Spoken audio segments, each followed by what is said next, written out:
anjing lu. Heboh satu keluarga ngamuk saat ditagih utang. Utang memang kerap kali membuat susah banyak orang.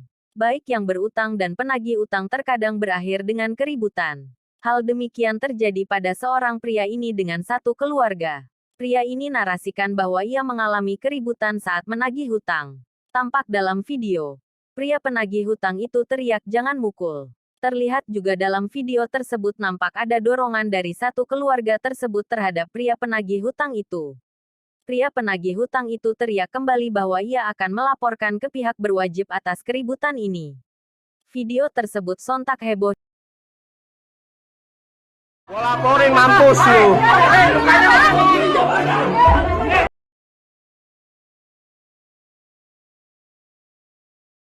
Jangan mukul. Ini kamera nih, jangan mukul. Weh, jangan mukul, jangan mukul. Yang gua laporin lu ya. Lu mukul.